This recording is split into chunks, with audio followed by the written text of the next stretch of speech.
will never have it accepted of him, is abrogated by fight and slay the unbeliever wherever you find them, and lie in wait for them in every stratagem of war. That's for the pagans. If you are a pagan, you must either convert or be killed under Islamic law. And it comes from the Quran. And who said it if it's in the Quran? Muhammad. God, right? According to this. And that is followed by fight those who believe not in Allah nor the last day, even if they are people of the book, until they pay the jizya, the non-Muslim poll tax, and feel themselves subdued. So if you were a person of the book, Christian, Jew, Hindu, Zoroastrian, that you had a religious book before the time of the Prophet Muhammad, you have a third option. You can submit to Islamic law and pay a tax and live with reduced rights under an Islamic state. Now there's no getting around this because this is in the Quran. And abrogation is in the Quran. And 100% of the scholars agree. All scholars agree to this. So when someone tells you, oh yeah, that's just one interpretation, again, well, okay, find me one that doesn't say this and I'll talk to you. Now, not understanding what we've talked about here today has obviously gotten us to a dangerous point. And the big overarching thing that I started with, I want to walk down here in the end and talk to you about some things at the local level. First, I'm going to show you a quick video, and I want to set it up, because I said at the beginning, when I talked about Islamophobia, that their whole goal is to control the message, right? Yep. And if they can control what you, through your local media, through your schools, hear about Islam, or have heard for the last 10, 12 years, and what your leaders are getting about the Muslim Brotherhood, Islamic Law, and it's actually not true, you see, then we get to where we are. We're still looking, we're still throwing darts in the dark, and we can't seem to get to the root of the problem. That's why there's the Muslim Brotherhood revolution in the Middle East, and our leadership calls it a freedom movement led by students organized on Twitter. That's why we're crushing the enemy on the battlefield in Afghanistan and Iraq, and we're coming home not only without victory, we build 2 constitutions there that create Islamic states. Devastating catastrophic failure. And of course, when you see the level of their penetration here, and you look at your own community, at the Muslim Students Associations at these universities, Georgia Tech, University of Georgia, Georgia Southern, Armstrong right here in Savannah, and all these others. We've got a place right in downtown Savannah called the Masjid, which is another name for mosque, Masjid Jihad. And the sign is posted right on the front of the frickin' place. It's across from Planned Parenthood. I mean, it's unreal, unreal that is allowed to go on. And they might be the nicest people in there, but just knowing that should raise an eyebrow and say, we should probably just take a look and see what's going on.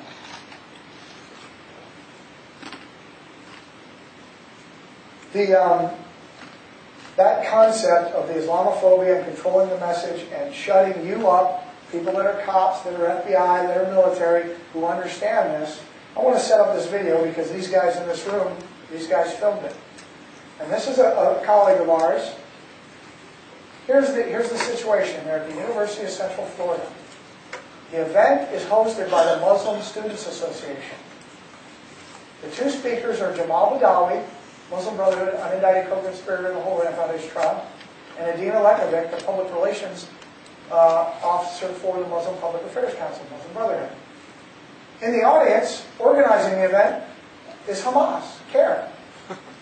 So you got the strong arm in the room, the Brotherhood, running the show, and the guests are bad guys. Shoot off the screen. Now, as you watch this, and it's only a couple minutes of what I got here, I want you to keep in mind civilization jihad by our hands, and see what you think.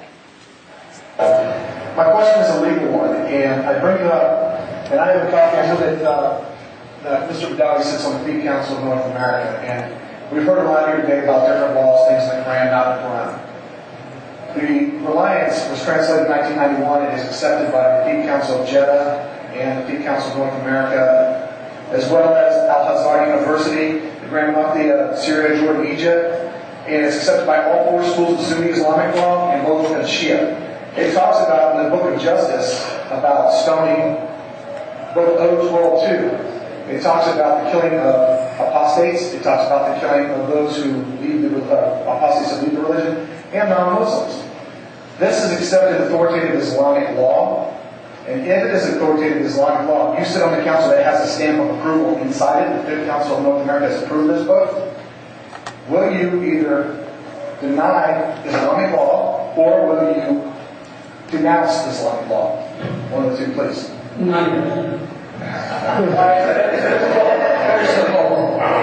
First of all, aside from the Quran and Sunnah, there is a whole range of interpretation. Just the second verse. There are many verses in the Quran that affirm freedom for religion. Several, not one. Some of them have been mentioned already. There are 3 or 4 verses in Sahih Muslim and also in Bukhari.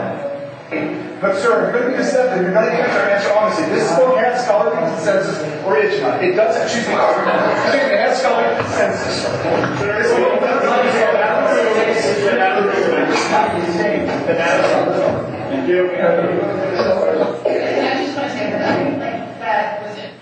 Now, what that was a citizen being dragged out of a Hamas event because he was speaking factually and truthfully. And of course, if you ask the university officials, they'll say, well, we had decorum. We had rules of decorum, and he's not allowed to ask a follow-up question on that. I got a question. Why isn't that university official in jail for material support of terrorism by having Hamas come into his school? That's a good question. Those were local police officers that dragged that guy out. That is a great example of civilization jihad by our hand. And that's not the only one. That's all we're going to do today because of time constraints of this presentation. But it's really important that you understand that's not it. The direct assault on your free speech rights is exactly, through Islamophobia, is exactly how they're carrying this whole strategy. So, 2 things I'd like to do in the balance of time, which I think is about 10, 15 minutes, is I want to answer questions, which I've already kind of been doing in between here. And I want to share a couple things that people are doing at the local level that are working. And also let you know that just because you get a good victory, whether it's a big victory or a small victory, the enemy, these guys are not stopping. They got the pedal down. Some of you may be aware that in Kansas they passed the ALAC bill, the American Law for American Courts, 122 to nothing in the State House. I was out there in January, testified before the Judiciary Committee and before the Homeland Security Committee in the Senate and the House respectively, before they had that vote, and laid this all out for them. It still was a fight in the Senate, but it passed. 2 things I want to share with you about this. One, when the governor, after the Senate approved it, before the governor signed it, the governor got calls from Saudi Arabia and other Middle Eastern countries, from leaders and princes, encouraging him not to sign the bill. You cannot possibly imagine the pressure on a local cop, a local FBI agent, to do their job. So as soon as they pop their head up to do it, it's like a ton of crud comes down on them. From the bad guys, but mostly from their own people, who just want them to shut up and keep it nice and simple. Let's not make any waves here. Let's go do this. So what do you think a guy is going to do? What kind of investigations is a cop or an agent going to do if he knows, if I investigate that guy, that's a huge case. Well, I don't have to deal with all that. Or I could keep doing this guy, and he's money laundering or something. That's what's happening. Those are the real effects on the ground. So that's the first thing in Kansas. The second thing is, as soon as that bill passed and was signed, the Muslim Public Affairs Council opened up a new office in Kansas City. These guys aren't playing. And they're not idiots. In Tennessee, very strong, courageous men and women there. We have legislators that we did several, some of you may have seen that, several programs in Tennessee. And we had some of the senior people in the State House and the State Senate walk in and in front of, 70, 80 cops. Say, listen, I know while you're in here, you're seeing all the stuff in the local media, that these guys are haters, that they shouldn't be here. I'm here to tell you, as the one of the senior guys in the state senate, I'm here to tell you, we know this is true. We know they're in our neighborhood, and we're going to spend every amount of effort we can to defend you and to defend this community. So there are people that are getting it. In Oklahoma, we were able to do several levels of training out there, and then get Director Woolsey, former Director Woolsey of the CIA, out there just a couple of months ago to make some very bold statements, although factual, about care. And yet, it's like it's coming at the ground level, and yet there's still people out there that don't want to discuss it. But there's major headway there. There's headway from a lot of the work these guys have done specifically in Florida. We know from Oklahoma and Tennessee and Kansas and other states that we've been working in. What I would encourage you is all the efforts you're doing, especially people like Ann and Mary and you guys here, you guys that are involved helping them or working or whatever you're doing, you are not going to see the fruit right away. Stuff these guys have done a year ago, it's bearing fruit in ways you can't even see. But there is a switch. The fact that we have 5 members of Congress asking 5 different inspector generals to look into the Muslim Brotherhood penetration of the government, I mean, that was a fantasy 2 years ago to think that would ever happen. So we are seeing major progress in that. I'll open it up to sum up some of the stuff you can do on the local level. I would say there are several key things. One is to know this. And don't know it because I'm standing here telling you and you think, well, he seems to know this stuff. You need to know this is true because it's true. Because the facts say it's true. And then when you decide to engage, I strongly encourage you not to engage with the Muslim Brotherhood. Leave that to crazy people like Tom Trento and Mark and Alan. Okay? Don't engage them directly. You understand they have an apparatus that's international that can come in and squash you. And you don't want to do that. They can just ruin your... They're going to come at you all different directions. What you can do is you can look at people in the community that are supporting these Muslim Brotherhood entities or Islamic centers that belong to the Muslim Brotherhood, and you can go after them. What do I mean go after them? Well, let's say a guy is a particular paper keeps working with these people. You can find out who in the business community supports that paper. And I bet you there's some patriots that are among that group. And you explain to them what's going on. Trust me, a guy who's worth $1 million or $10 million goes to your state or local paper and says, hey, I'm going to pull all my business support for you if you don't knock this off. They listen to that. When you go into your church, if your pastor, priest, or rabbi is working with these Muslim Brotherhood entities, and a lot of them are, you lay it out for them. And you say, I just want you to know I won't be silent on this because there's nothing Christian about tolerating and supporting evil. Amen. Nothing. You can't find anything to support that as a Jew or as a Christian. There's nothing righteous about that. You take it to them and say, I just want you to know I'm going to be distributing leaflets in your parking lot. Or if you have the police come, I'll stay out on the public sidewalk, and as people are driving out, and I'll give them a pamphlet to show them that you're supporting terrorists, because that's what you're doing. And if you want to take me to court, let's go for it. I'd love for all this to come out in court, that you're materially supporting terrorists.